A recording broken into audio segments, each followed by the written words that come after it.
মহানবী সাল্লাল্লাহু আলাইহি ওয়াসাল্লাম কোনো এক সময় আমর ইবনে হাজম রাদিয়াল্লাহু তাআলা আনহাকে একটি কবরের সাথে হেলান দিয়ে বসা অবস্থায় দেখে বললেন, এ কবরে সমাহিত ব্যক্তিকে কষ্ট দিও না। মৃত্যুর পর মানুষ এ জগৎ হতে পরজগতে চলে যায়। তাকে কবরে সমাহিত করা না হলে বা চিতার আগুনে জ্বালানো না হলেও তার স্থান হয় পরলোকে। সেখানে অবস্থানকালে তার চেতনা উপলব্ধিও থাকে বিদ্যমান। মহানবী সাল্লাল্লাহু আলাইহি ওয়াসাল্লাম কোনো এক সময় আমর ইবনে হাজম রাদিয়াল্লাহু তাআলা আনহাকে একটি কবরের সাথে হেলান দিয়ে বসা অবস্থায় দেখে বললেন, এ কবরে সমাহিত ব্যক্তিকে কষ্ট দিও না। মৃত্যুর পর মানুষ এ জগৎ হতে পরজগতে চলে যায়। তাকে কবরে সমাহিত করা না হলে বা চিতার আগুনে জ্বালানো না হলেও তার স্থান হয় পরলোকে। সেখানে অবস্থানকালে তার চেতনা উপলব্ধিও থাকে বিদ্যমান। মহানবী সাল্লাল্লাহু আলাইহি ওয়াসাল্লাম কোনো এক সময় আমর ইবনে হাজম রাদিয়াল্লাহু তাআলা আনহাকে একটি কবরের সাথে হেলান দিয়ে বসা অবস্থায় দেখে বললেন, এ কবরে সমাহিত ব্যক্তিকে কষ্ট দিও না।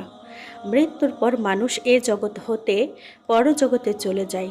তাকে কবরে সমাহিত করা না হলে বা চিতার আগুনে জ্বালানো না হলেও তার স্থান হয় পরলোকে।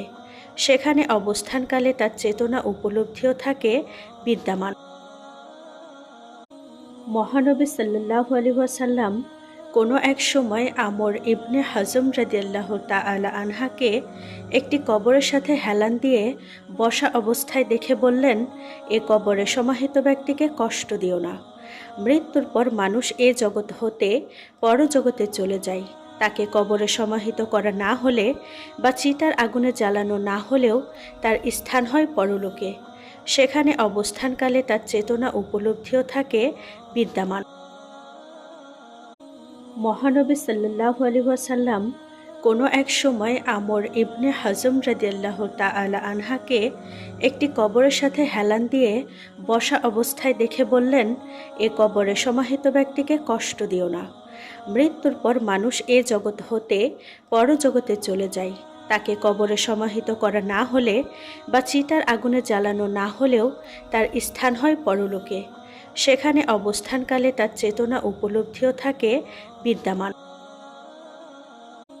মহানবী সাল্লাল্লাহু আলাইহি ওয়াসাল্লাম কোনো এক সময় আমর ইবনে হাজম রাদিয়াল্লাহু তাআলা আনহাকে একটি কবরের সাথে হেলান দিয়ে বসা অবস্থায় দেখে বললেন, এ কবরে সমাহিত ব্যক্তিকে কষ্ট দিও না। মৃত্যুর পর মানুষ